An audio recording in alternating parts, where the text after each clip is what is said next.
we are in the new norm. The new norm is our life has changed forever, and because of this notion of asymptomatic people who are a carrier, potentially super spreader, we have to exert this notion that we never shake hands, we just say hellos from 1 meter or 2 meters away, just to protect them and to protect ourselves. Thank you for joining the Change I Am Possible podcast. And today we bring to you an episode on COVID-19, which has brought the entire world to a complete grinding halt. The first case of coronavirus dates back to November 2019, which was found in China. Now, China informed the World Health Organization about its growing number of coronavirus patients by December 31st. By Jan 30th, when the World Health Organization got to know about the growing numbers of patients, they declared it as a global emergency. But somehow our world leaders did nothing. And only if there were travel bans in place or travel restrictions for these foreign nationals coming from these infected nations, at least if they were being screened or quarantined, this entire disaster could have been averted, right from Italy to France to Spain to America, even in India. So today we have with us Dr. Hakim Djaballah. He is the founder of therapeutics, a company that's dedicated to the science of aging. He is the fellow at SLAS, Society for Laboratory Automation and Screening. That's a global community of more than 18,000 life sciences professionals from academia, government, and industry that's focused on leveraging the power of technology to achieve scientific objectives. Djaballah was the CEO of the Pasteur Institute in Korea, which had a focus on oncology and infectious disease. I wish you enjoyed this conversation. Thank you, Doctor. Really appreciate you joining Change I Am Possible podcast. Thank you for giving time for us. So, yes, coronavirus. I mean, it's impacted the entire world. So it's not just India, it's not America, it's not just China. It's all around the world, right? So, what do you think went wrong? Because I believe that we take pride in having foresight. But some of the most powerful nations' government seems to have been completely caught unprepared to tackle the coronavirus pandemic. And it's not like this is the first of its kind deadly virus. We have seen this earlier. There's an outbreak of SARS, MERS, Zika, Ebola. So what's your views? How have we not been able to catch up to something like this? So within public health, the world as we know it today has been relying heavily on an organization called the World Health Organization. It's supposed to be their job to monitor any outbreaks anywhere in the world and have at their hands and disposal a rapid response task force. These are the people that will fly immediately wherever there is a problem, assess the situation, come back, and then they warn all of us. They basically say, like the buoys we put in the water to warn us about tsunamis, these people were supposed to do this job.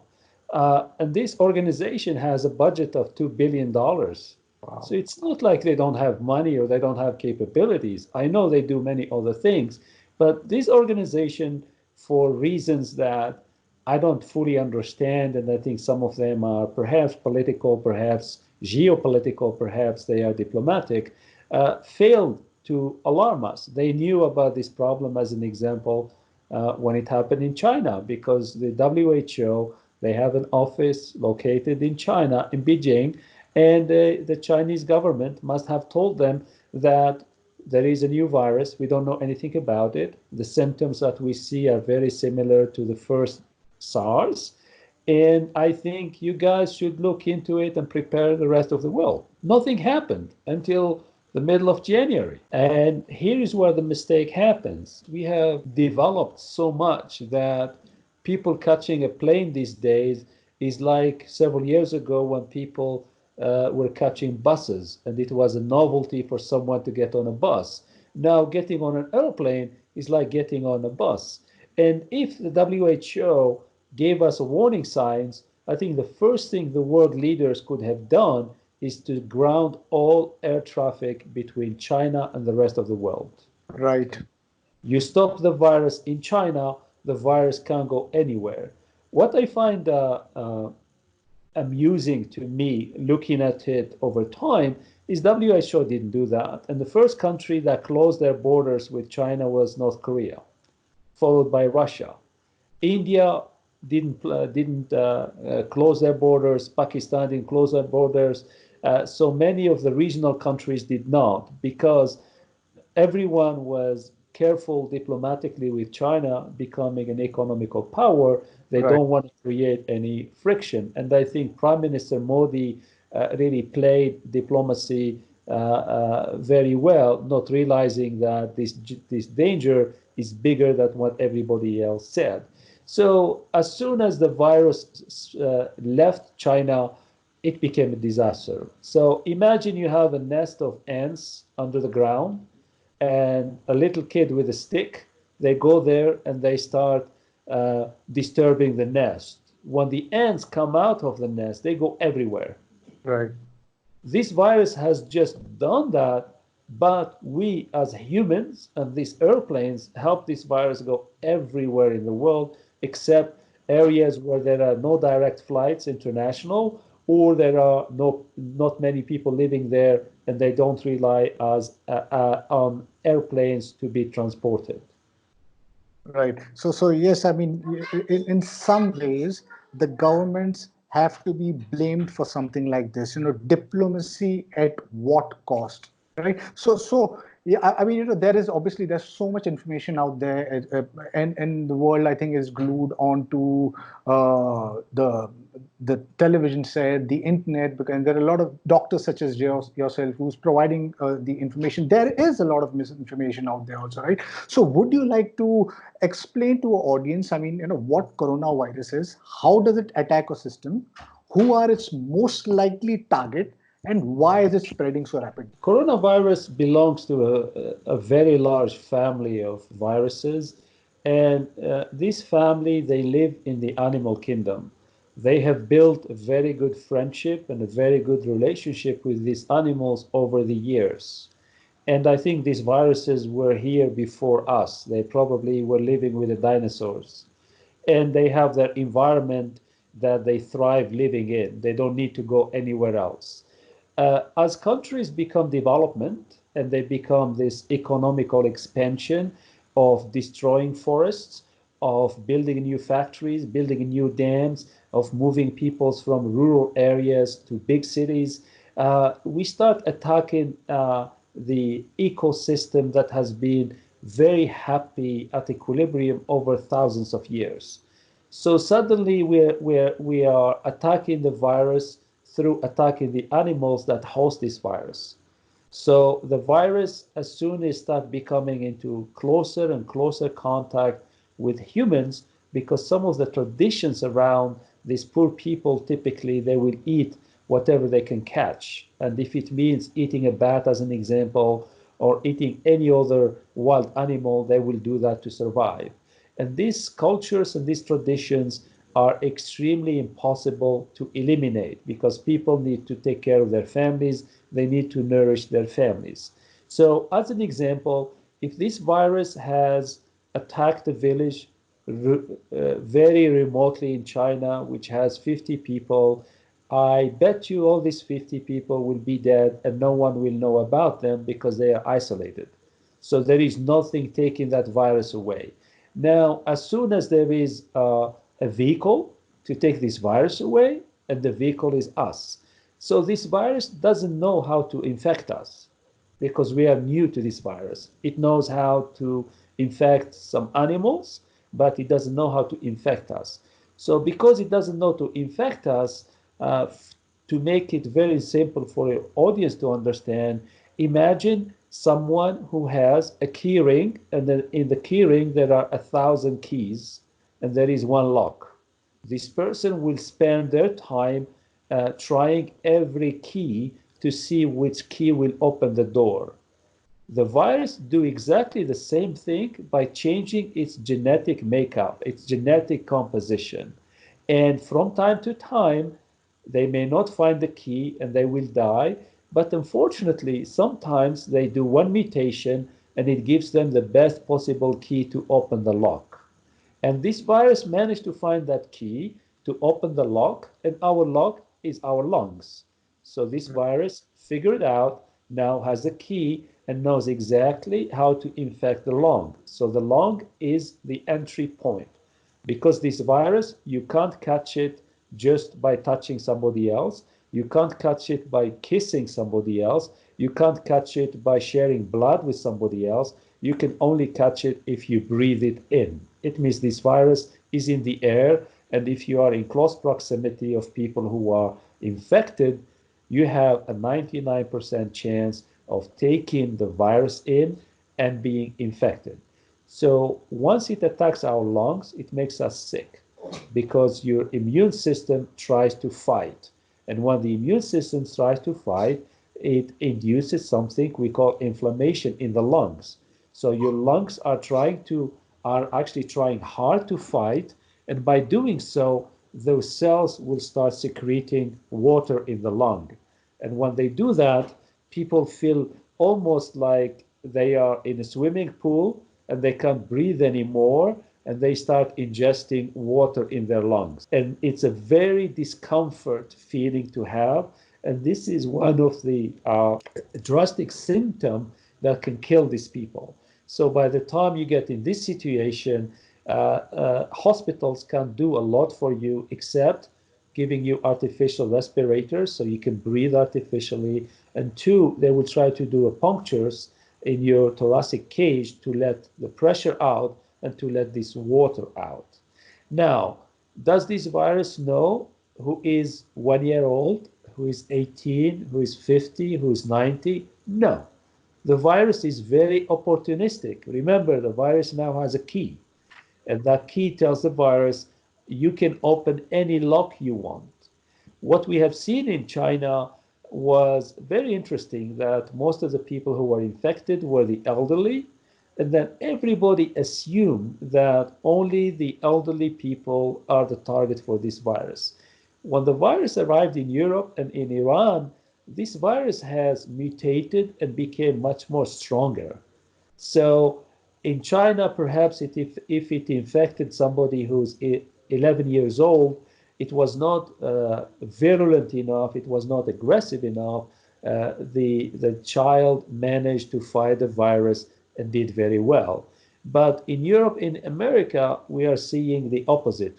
In America, as an example, last week was very sad because we saw the death of the first baby, 1 year old. In Europe, we are seeing younger people dying because this virus getting more aggressive and doesn't give enough time for the immune system to fight it. So the notion that because you are young, you are strong, and the virus can't affect you is wrong. The virus will affect you, but if you're not ready, your immune system is not ready to fight it, it can kill you. So you have to be safe, you have to stay away from crowded areas, and you have to wait until this wave of the virus moves on. Right. So thank you for sharing the information. So you're saying it does not discriminate whether you are young or old.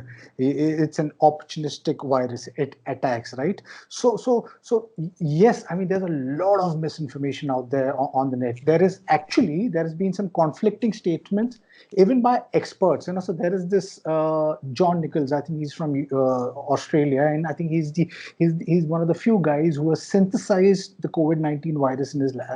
So he says that the COVID-19 virus is heat sensitive. Now, who, on the other hand, says that it's the top myth. So can you debunk some of the myths? And besides isolation, what are the preventive measures we can take to stay safe? Let's start by this professor in Australia. You cannot synthesize a COVID virus in a lab because COVID virus doesn't exist. COVID is the disease. The virus is SARS-CoV-2. This virus, you can't synthesize it, but you can isolate it from infected people, and you can grow it in a laboratory. And this laboratory will require some security, will require many other technical issues that you have to deal with. Now, you take any virus from influenza to dengue to hepatitis C, and you take this virus and you heat them up in the oven, at some temperature, they're going to die the same way as we cook our meat. So if you are trying to kill the virus outside the human body, yes, we can kill it with disinfectant. And that's what we have been very good at doing. But there is this myth that many people are saying when the weather gets warmer, the virus will die and go away. It's very dangerous because this myth has been going into social media, has been giving average people around the world false sense of hope.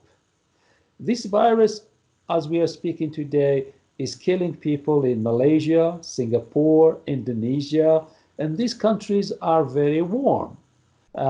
In Australia, some parts of Australia now are during the summertime, the temperatures are very high, and this virus keeps killing people. So this myth is wrong. Another example to that, the MERS virus is from the same family. And the MERS virus in 2012 started in Saudi Arabia when the temperatures in the summer can reach 50, 60 degrees centigrade. But the virus kept infecting these people. Why? Because the temperature inside your body doesn't go higher than 37. Otherwise, you'll end up being cooked the same way we cook the meat. So I was watching this interview a couple of days back. This was Dr. Kim Wo-Ju. He's the professor of infectious disease from South Korea, and he's collected some data, and he says 90% of those affected were 60 and above. But you are saying that the virus does not discriminate, right? So, and he also mentioned that it attacks people with compromised immunity, people who already have pre-existing disease or lung issues and stuff like that. So, what can a normal person do to up their immunity to stay safe? And what are the additional measures a person with existing health condition do to stay safe? As human beings, as we age and get older, our immune system gets weaker. So by the time we reach 40, 50 years old, our immune system cannot operate at 100% capacity. So for somebody who's 40 years old versus somebody who's 90 years old, I think the 90 years old has more susceptibility and vulnerability to any virus or bacterial attack because the immune system is not capable to work very hard because there are fewer cells in the immune system and the immune system, as it were, gets older.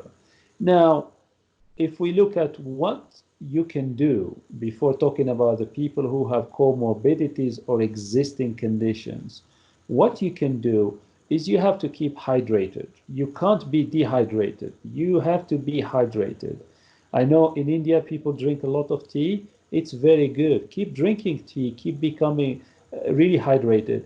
And stop worrying and stop stressing yourself out because you're not going to solve the problem. The more you worry, the more you stress yourself out, your body is not happy. And when your body is not happy, the immune system is not happy. In times like this, where people are really worried, they should really talk to each other and crack jokes. Make yourself laugh. The more you laugh, the better, because your body will synthesize these molecules called endorphins, and they're going to make you happy. They're going to let you sleep very well and have a good night's sleep, and then your immune system is at peace. If you feel that you need to eat fruits or you need to take some other nutritional additives that like multivitamin pills that makes you comfortable, makes you happy, please do. But if you don't drink, you're stressed out, if you spend all your time worrying because you can't solve the problem by yourself, it means you're not giving your immune system the chance to prepare. Just imagine your immune system is your army, and this army is going to fight this virus. So if you don't treat your army very well, how do you expect your army can win the war? They're never going to win the war because they are tired soldiers. The more you let them rest, the more you prepare them, they are ready to go to battle for you. Now, for people with underlying conditions, it doesn't mean that only the elderly people have these conditions. We live in a world that's very interesting because all these advanced technologies means that we are seeing obesity over younger age across many countries, including India, South Korea, China, the United States, Europe. So people who are obese, people who are overweight, people who are fat, they are actually a very good target for this virus. The virus loves these fat people. Okay? So if you don't exercise at a young age, it means if you are obese, you'll end up having diabetes. If you have diabetes, it means the virus likes you. Okay? Other aspect of this is people who smoke. If you smoke, you're inviting the virus. Why? Because you are killing your soldiers to fight the virus, and you're giving an opportunity to the virus to infect you at a very high level of the virus that will kill you. Because you're a smoker, it means your lungs are damaged. Because your lungs are damaged, your soldiers are killed. So instead of having 1 million soldiers, if you're a smoker, maybe you have 10,000 soldiers. If you have 1 million, you have a chance to win the war.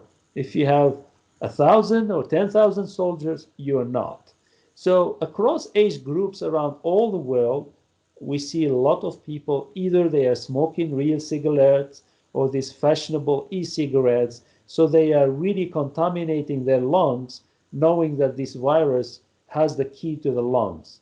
For kids and people in the age group of 20 to 50 who are obese, overweight, having diabetes, having heart problems, having asthma, we are entering springs in so many countries. The pollen is everywhere. The people who suffer from asthma will have issues, will have inflammation in the lung, and this will have the virus gets in. So the myth that it's only old people who have the diseases is wrong. Young people can have the same problems and they can be a better target for the virus. Right. So yes, I think we all need to take care of ourselves, and take responsibility of, okay, if you're smoking, you stop smoking, take care of what we put in your mouth, eat right, dehydrate oneself. And yes, like you said, not to worry, because I guess there is this growing pandemic of fear. People are getting really scared. Just my neighboring building, there were a couple of cases which were found. So they cordoned off the entire area. People couldn't walk in, go out, stuff like that. So there is people are really scared out in the streets. If there's a person sneezing or coughing at this point in time, I'm sure they'll put him in jail. It's that bad at this point in time. So yes, I mean, we need to stop being stressed out, because I believe that most of a disease stems from stress, right? So yeah, at this point in time, there is more than 20% who are infected are asymptomatic.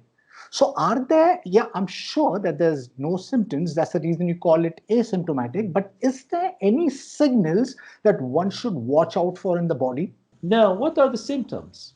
Here is the problem. We are in the flu season and we are getting out of the flu season. So even doctors, especially our new doctors who've never seen cases like this, sometimes they have a problem distinguishing the symptoms of a simple flu versus the symptoms of an infection by SARS-CoV-2 and the beginning of the COVID disease. Now, if you're at home, if your throat starts tinkling, if your nose starts tinkling, if you feel some pain ache, and you cough and your cough is dry, most likely you have nothing. You have been colonized by a bacteria called streptomyces that colonize the throat, and we call it people have sore throat. Drink some tea, put some lemon in it, some honey in it, you'll be fine. Now, if you start having temperature changes, very rapid temperature changes from very hot to very cold, you don't have a virus, you have an anxiety attack. Stop reading the internet and switch off your phone. Okay? Don't watch TV, right? Go and read books. Now, if you start feeling short of breath, you're developing high fever, and you're finding it very hard to breathe.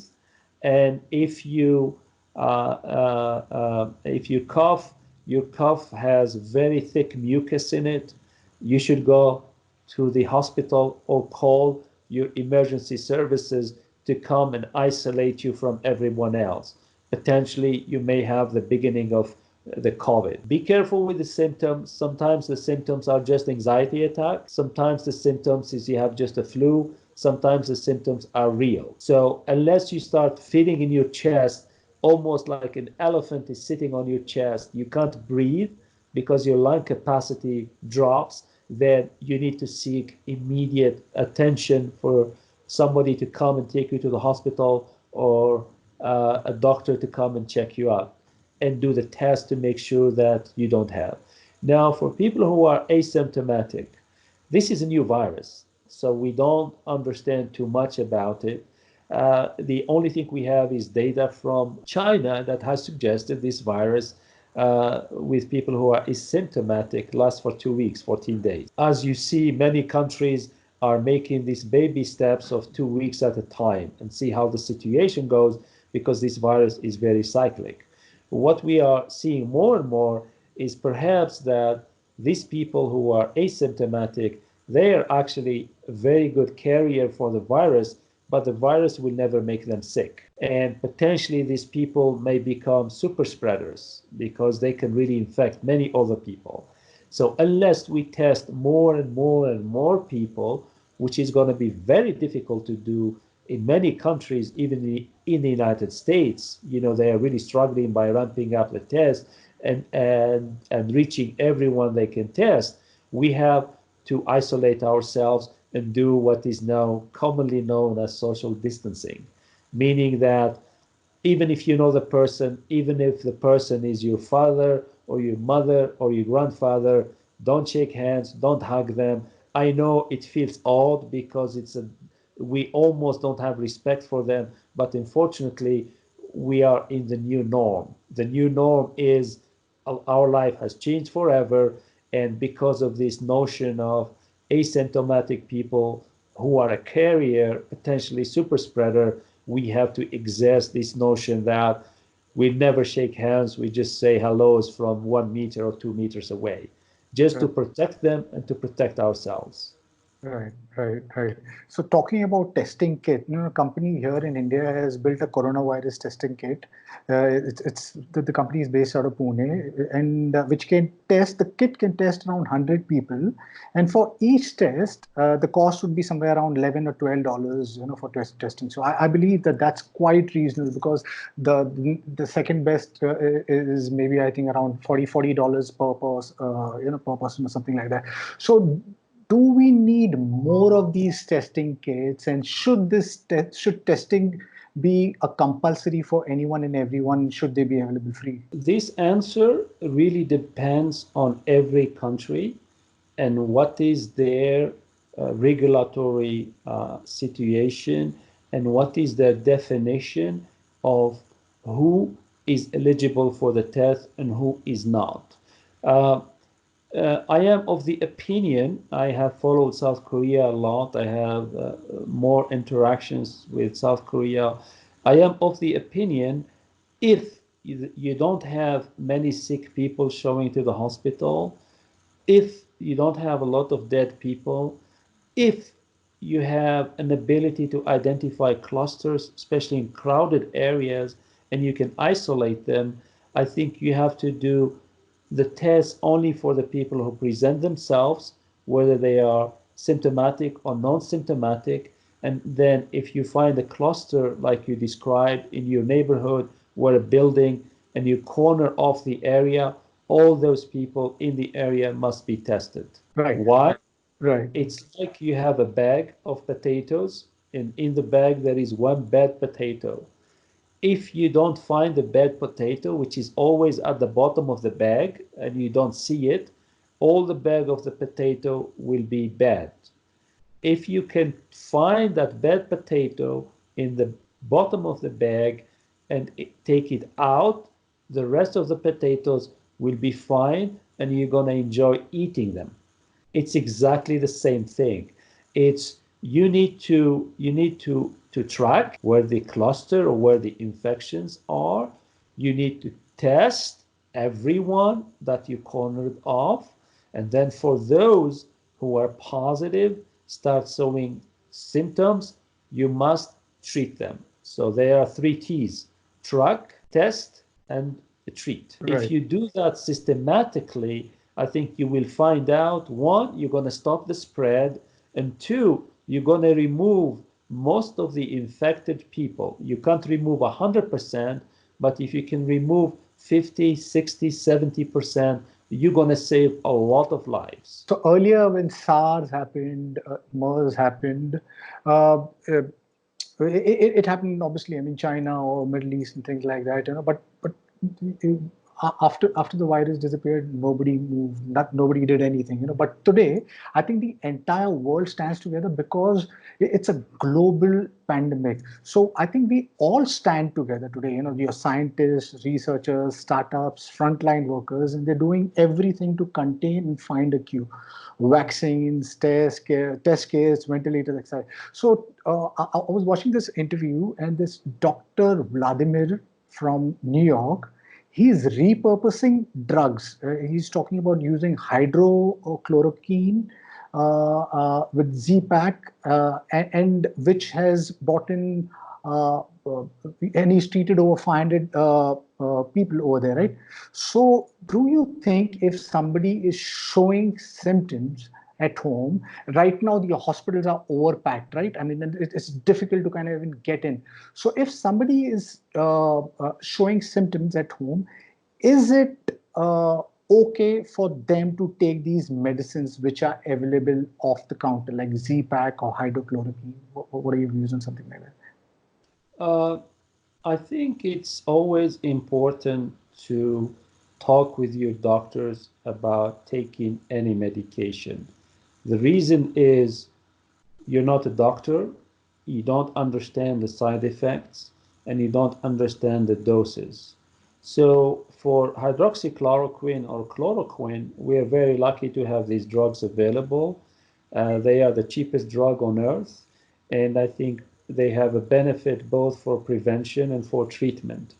I think a few weeks ago, Prime Minister Modi took a very nice decision to start treating the people who are in the front line on the fight against the virus with hydroxychloroquine.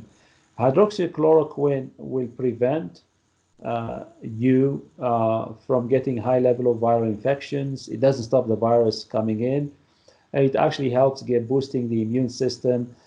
It's a drug that's very safe. I'm sure in India and other parts of the world, you guys have used it also for many years off the counter because of malaria and because of the season where the tiger mosquitoes showed up. And I think for a country like India, where a lot of people have used chloroquine over the years, I think it's going to help a lot of the population. I think for people using it at home, they have to be careful because I think whenever somebody is protecting themselves from the malaria, they have a peace of mind because they know the malaria will come with a mosquito. Right now, we're fighting a virus that no one sees. So if they follow the same protocol or the same dosing as for malaria, the average is about 5 days. And I think they don't have any health issues that they have to check with their doctors. I think in the long run they will be fine because we haven't seen really a lot of deaths out of this hydroxychloroquine or chloroquine. Many hospitals in the United States are using it. Several governments around the world are following what India and South Korea, China started it. And I think that if we make this drug available to a lot of people, we're going to save a lot of lives. Now, for the ZPak, that's a different story. I think the ZPak is a class of antibiotic that's very nasty. And people can't venture using a ZPak because the dose in the ZPak is done in a way that you take it for, the very few days, and it's a limited dosing. But if you're infected with a virus and your lungs are not doing so good and people are afraid of bacterial infection, because if the virus gets into your lungs, bacteria will get into the lungs. If they do that and the bacteria gets into your bloodstream, then you'll end up dying of sepsis. And we can't treat sepsis.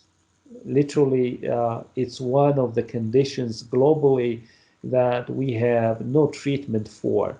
So the first doctors that tried this combination of the two, it started by a very renowned French doctor called Didier Raoult in the south of France. I think he felt that the antibiotic will really help kill the bacteria to do infections. We have other antibiotics that we can use. I think for the ZPak, it's very important that its use has to be under hospital settings, and they will not give you the drug as a pill. They will give it to you through an IV line, so they can control the concentration and they can control the spread. Why? This drug can give you a heart attack. And if people get too excited and they think the more drugs they take, the better they protect themselves, actually they may end up killing themselves. Yeah. So do you see a vaccine for this virus coming out anytime soon? I know when I say this, people don't like. We don't need vaccines now. We are in the middle of a storm. I'm not holding my breath because for one simple observation, the SARS version 1 came to us in 2002. Every company came out, every researcher came out and said, give me the money, I'll get you a vaccine. We are in 2020. 18 years later, we have no vaccine. And if we had a vaccine from SARS-1, the world will be a happier place today because we can use this vaccine to inoculate and to create prevention to everyone. Vaccines are very difficult for this family of viruses. This is not the flu virus. You know, the flu virus had 2 entry points, and all the vaccines target these 2 entry points. For this virus is a very, very mysterious one and is very tricky. I know people are reading social media and somebody will write, well, there's a company in China doing this, and someone will write, there's a company in India doing this, and somebody writes, there's a company in Russia doing this. They can do whatever they want. But you have to be realistic to understand that a vaccine may take 4 to 5 years if they are successful. And you have to understand that the rate of failures in getting a vaccine is 99%. It means you need to have 100 people working on it to get one out. Okay? Now, these companies, if you are a businessman and you have a company, it's a very high risk for your company. It means if you fail, you spent all your money, unless you have one customer and one customer only, called Prime Minister Modi, who represents the government and has a lot of money, who can give you the money up front to do your experimental work. But if you fail, Prime Minister Modi will say, well, at least you tried. But there will be no one coming, knocking on your door and say, please give me my money back. If we're going to make a vaccine and you can make only 1 million doses, you have a big problem. Who are you going to give it to and why? Right. So what are the chances of the virus mutating? And if it does mutate, what would be the impact? The virus has already mutated. I believe we have a minimum of 5 strains of the virus floating around. And if the virus keeps spreading, maybe we may end up getting 10 or 12 strains.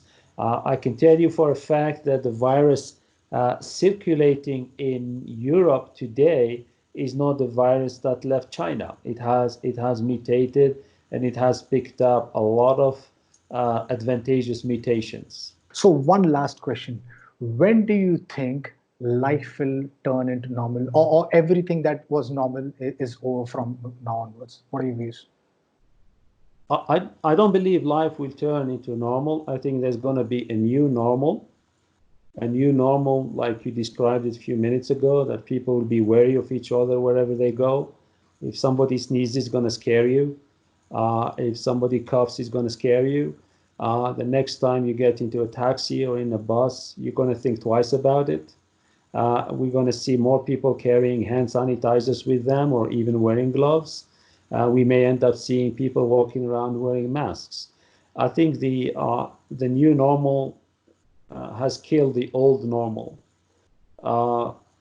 With this virus, it's difficult to actually predict. I think for me, I can't really predict what's going to happen. I remain cautiously optimistic that maybe 4 to 5 months from now, all this becomes history. I really hope as these governments now are coming to realization that they are at war and they can't find it, they can't fight it by themselves. I think they need to come together with other countries. I think we have a very good opportunity for many of this government to put their political differences aside.